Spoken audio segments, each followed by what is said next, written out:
Loop line में क्यों नजर आए, मैदान में क्यों नहीं उतरते नजर आए, चाहे वो जन आक्रोश किसान संघर्ष की बात हो या कोई अन्य जमीनी मुद्दों की बात हो।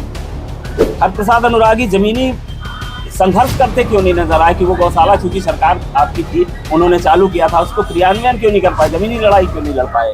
नमस्कार, विधानसभा चुनाव 2023 की सरगर्मियां तेजी पर हैं, चरम पर हैं और छतरपुर जिले में भी 6 की 6 विधानसभा क्षेत्र में कांग्रेस अपने उम्मीदवार घोषित कर चुकी है। चल्ला विधानसभा क्षेत्र की बात करें तो यहाँ के उम्मीदवार जो हैं वो कोई परिचय के मोहताज नहीं है। 2013 और 2018 के चुनाव में एज ए प्रत्याशी जनता उन्हें देख चुकी है। और सीधे बात करेंगे कांग्रेस प्रत्याशी चंदला विधानसभा क्षेत्र के हरप्रसाद अनुरागी जी हमारे साथ मौजूद हैं। अनुरागी जी, स्वागत है आपका हमारे कार्यक्रम में। बहुत बहुत धन्यवाद। आप बताएं सर, जैसे 2013 और 2018 2023 में क्या अलग मानते हैं आप? सियासत वही है, भाजपा से आपका 13 में भी मुकाबला हुआ, 18 में भी मुकाबला, इस बार किस तरीके का स्टंट रहेगा चुनावी? इस बार जो जिस तरह से भाजपा अपने सिस्टम से चुनाव लड़ती रही संगठन के, इस बार हमारे कमलनाथ जी ने एक ऐसा मजबूत सिस्टम तैयार किया है कि पोलिंग से लेकर के हम ब्लॉक और जिले तक हमारी इतनी कमेटियां गठित हो चुकी हैं कि अब हम इस बार का चुनाव जो लड़ेंगे बड़ी मुस्तैदी और मजबूती के साथ लड़ेंगे। हमारी पूरी कार्यकारिणी इस तरह से तैयार है चुनाव लड़ने के लिए कि कहीं हम पीछे नहीं हट सकते। अगर दावेदारों की बात करी जाए, एक लंबी फेहरिस्त थी। जी। कुछ लोग ऐसे थे जो 2018 में आपके साथ भी चुनावी मैदान में थे अन्य पार्टियों से, वो कांग्रेस के पाले में आ गए थे लंबे समय तक।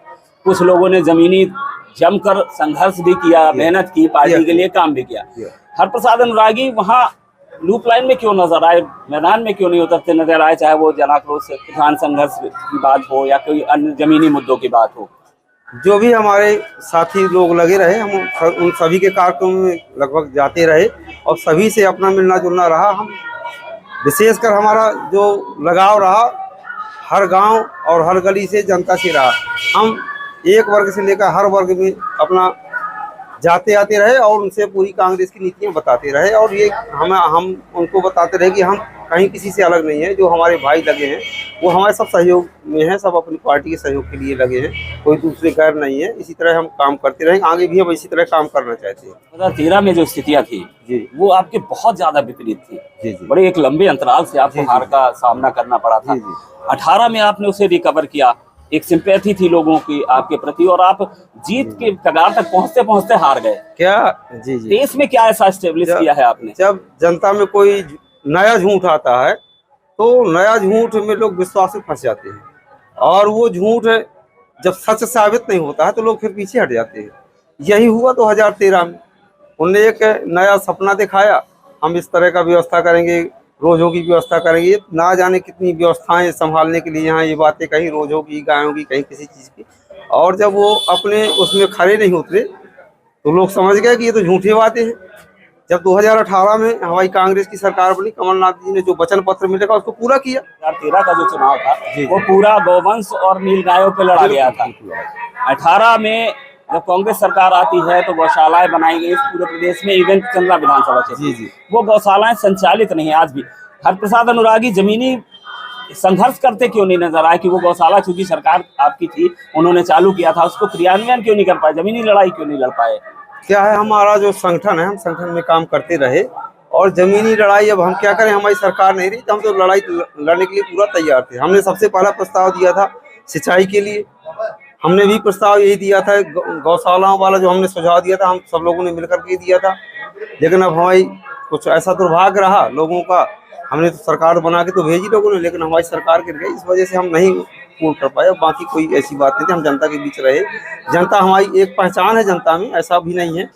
हम लोगों के साथ कभी लोभ और लालच की राजनीति नहीं करना चाहते हैं, ना करेंगे आगे। हमारा ये मानना है, कुछ लोग दिखावे की राजनीति करते हैं। मैं जिला पंचायत अध्यक्ष बनने के बाद जो सरपंच मेरे यहाँ आया, मैंने उनको बिना किसी लोभ लालच की राशियाँ दी। कम से कम मैंने 1 करोड़ 2 करोड़ के जिले में काम करवाए हैं। जो बताऊं, मैं निधौली से लेकर के घाबरा में पूछे सरपंच, उन लोगों से पूछे कि किया है, कराया। हम कार्य एजेंसी नहीं है, जिला पंचायत में होती है, जो हमारा काम था हमने किया है, दायित्व पूरा किया है, ऐसा भी नहीं है। लेकिन हमारा कहने का ये नहीं है कि हम लोगों से कहें जो व्यवस्थाएं हैं उनके लिए जरूर हम लड़ते हैं। अच्छा सर, आप चूंकि चंदला के हैं, यहाँ रेत का उत्खनन जी एक अहम मुद्दा रहा है।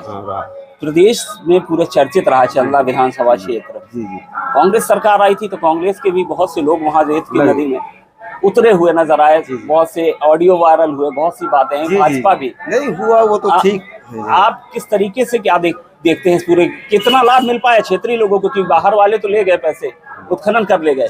आप क्या समझते हैं जितना रेवेन्यू निकलना चाहिए उससे क्षेत्र का कितना भला हुआ, कितना नुकसान हुआ? क्या है, हमारे कमलनाथ जी एक प्रक्रिया बनाना चाहते थे बालू के ऊपर भी, कि जो भी उत्खनन का जो पैसा हो, जो खर्च का हो, उसी क्षेत्र में खर्च किया जाए। लेकिन दुर्भाग्यवश जैसे ही उनका ये लागू करने का समय आया, उसी सरकार को गिर गई। उनका नियम था कि मतलब इतने % पैसा उत्खनन का उसी क्षेत्र में लगना चाहिए जिस क्षेत्र से उत्खनन हो रहा है। हमने पिछला भी देखा कि जो मतलब ऐसे कामों में खर्च नहीं निधि हुई है जिनमें कुछ स्थायी टिकाऊ हो। पिछला वो ट्यूबलाइट सौर ऊर्जा चली, आज भी खंभे पता नहीं कहाँ चले गए। इस बार ये यात्री प्रतीक्षालय कुर्सियाँ चली सीमेंट की, ये सब ना होकर के जो मूलभूत चीज़ें हैं जैसे शादी विवाह घर है, ये बहुत ज़रूरी है आज के समय में। ये करवाना चाहिए। किस जगह रास्ते नहीं है, किस जगह पेयजल की समस्या है, ये मेन चीज़ें हैं, मूलभूत सुविधाएं हैं लोगों की, ये बहुत आवश्यक है। अच्छा, आपकी जो छवि एकदम सीधे सज्जन सरल जी एक नेता के रूप में होती रही है कांग्रेस में, जी। आपको नहीं लगता आपको थोड़ा सा उग्र होना चाहिए था? जब ये आप समस्याएं बता रहे हैं, इतने मुद्दे थे, इनको आप जमीनी तौर पे एक सशक्त नेता की तरह, सशक्त एक विपक्ष की तरह सामने ला सकते थे, प्रशासन के, शासन के। हम बताएं, अब आप यहाँ से देखें या ऊपर से देखें, कहो तो केंद्र का कि हम उदाहरण देते जैसे ब्रजभूषण जैसे लोगों का, ये सरकार भाजपा की सरकार में जो प्रशासनिक व्यवस्था है, इतनी लचर व्यवस्था है कि उनका कहीं अंकुश नहीं है। किससे सुनाएंगे? हमारे यहाँ खाद्यान्न नहीं बढ़ता, कई जगह कितनी जगह बढ़, लोग चिल्लाते रहते हैं बेचारे, कोई सुनने वाला नहीं है। ये कांग्रेस की व्यवस्था नहीं, कांग्रेस में बिल्कुल मुस्तैदी से काम करना जो भी विपक्ष की तो भूमिका है, आवाज तो उठानी चाहिए, बुलंद तो करनी चाहिए आवाज, नहीं करना ताकि लोगों को लगे कि हाँ हमारे साथ हमारे नेता खड़े हुए हैं। बिल्कुल बात सही कह रहे हैं आप लोग। हम लोग करते हैं, यहाँ नहीं करते तो छतरपुर में करते हैं, लेकिन अब व्यवस्थाएं ऐसी हैं कि यहाँ तो गलत करने वाला भी विधायक फोन कर रहा है कि ऐसा काम होना चाहिए।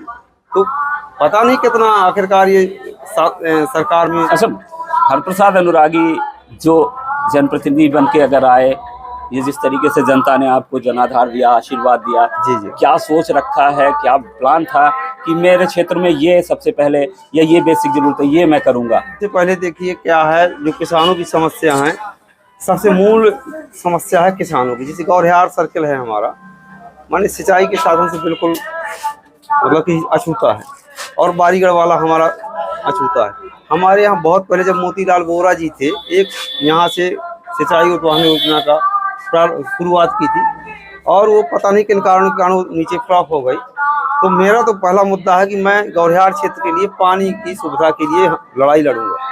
और दूसरा मेरा एक, और इस तरह से बारीगढ़ में जो नदियाँ चलती हैं बलरामपुर रामपुर से, इनमें भी कुछ न कुछ व्यवस्था बना करके बारीगढ़ एरिया को भी पानी मिले। हमारी प्रथम लड़ाई तो बहुत ये है। और गौरहार में आसपास हमारे महाविद्यालय नहीं है, इसलिए महाविद्यालय भी यहाँ होना आवश्यक है। उसके लिए पहले भी हमने बात रखी थी कमलनाथ जी की सरकार में, और आगे भी हम बात रखेंगे कि हमारी यहाँ की शिक्षा व्यवस्था में कम से कम जो बच्चियाँ हैं हमारी बाहर न जाएं, हमारे क्षेत्र की बच्चियाँ हमारे क्षेत्र में स्नातकोत्तर तक पढ़ने के लिए उन्हें सुविधा मिले। जो जनप्रतिनिधि बना, जिसकी सरकार आई, वो केन में कूद गया आके, ऐसा तो नहीं होगा कहीं देखिए फ्यूचर आपको चांस मिले तो आप भी वहीं उतरे नजर आए?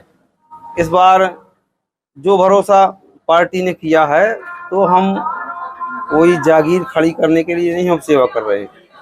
हमारी जागीर खड़ी है इसलिए कि हमने ईमानदारी से काम किया था। अब आज हमारे सब जो परिवार है अच्छी जगह सेफ्ट पढ़ रहे हैं, उनकी ऐसी प्रेरणा है। तो हम भी, हमारा ये सोचना है कि हम कोई ऐसा काम नहीं करेंगे करते कि जो हमारे ऊपर दाग लगे। ना हम कोई बालू के बारे में ज़्यादा सोचते हैं। हमारा जो भी काम होगा, जो भी हमें फंड मिलेगा, हम सेवा के लिए, क्षेत्र के लिए बिल्कुल किसी निस्वार्थ भाव से काम के लिए देंगे। क्षेत्र के लिए जो भी विकास हो, आदमी के मुताबिक पूछ के ही करेंगे कि कहाँ क्या जरूरत है, भैया पूरी कर लो। इनके बारे में एक बात कांग्रेस के जमीनी कार्यकर्ता भी कहते नजर आए, बोले जैसे गोपी मास्टर हैं तो वाकई में मास्टरमाइंड है। अन्य जो आपके दावेदार थे वो इधर उधर अपना प्रदर्शन करते रहे, लेकिन आपने संगठन मजबूत किया, आपने मंडलम कार्यकर्ता, मंडलम सेक्टर इनका गठन किया। वो कहीं ना कहीं आपको जो सर्वे था उसमें आगे ले गया, वो कहीं ना कहीं आपको सशक्त बनाया कि जब रायशुमारी हुई तो वो सब बोले नहीं भाई गोपी अनुरागी, तो क्या मास्टर स्ट्रोक वहां मार दिया, सब जमीन पर लड़ते रहे आपने? ऐसा कहीं कुछ नहीं, हम पुराने कार्यकर्ता रहे, हमें जिम्मेदारी भी ली, हम लोगों ने काम किया ईमानदारी से, तो हमारी ईमानदारी का जो काम वो दिखने लगा भाई। वो हम ऊपर से निर्देश थे कि भाई पार्टी का जो काम है इतना करना पड़ेगा आपको, हमें सौंपा गया। क्या अन्य लोगों को नहीं थे क्या निर्देश? नहीं थे, वो काम ही नहीं करना चाहते, वो संगठन को जान समझे ही नहीं कि संगठन है क्या। तो वो चुनाव तो संगठन लड़ता है ना, ये अपने सब दिखावे में आ गए, यहाँ उनको थोड़ा धोखा हो गया। जहाँ धोखा हो गया निश्चित तौर पर, जो अन्य दावेदार थे, और यही वो था कि उन्हें खामियाजा भुगतना पड़ा। और वर्तमान में प्रत्याशी के तौर पर हमारे साथ हरप्रसाद अनुरागी मौजूद है और उन्हें पूरा विश्वास है इस बार चुनाव में जनता जनार्दन उन्हें विधानसभा तक जरूर पहुंचाएगी। फिलहाल चंदला विधानसभा क्षेत्र में भाजपा और कांग्रेस के बीच एक बार फिर सीधी टक्कर होने की पूरी संभावना है, लेकिन भविष्य में क्या होने वाला है, जनता जनार्दन किस तरह से किसे विधानसभा तक पहुंचाती है, भोपाल तक पहुंचाती है, ये तो भविष्य के गर्त में छिपा है। लेकिन अभी हालात बदलेंगे, पार्टी भाजपा जब प्रत्याशी घोषित करेगी उसके बाद किस तरीके की तस्वीरें सामने आती हैं, फिर मिलेंगे हम। तब तक के लिए दीजिए मुझे इजाजत, नमस्कार।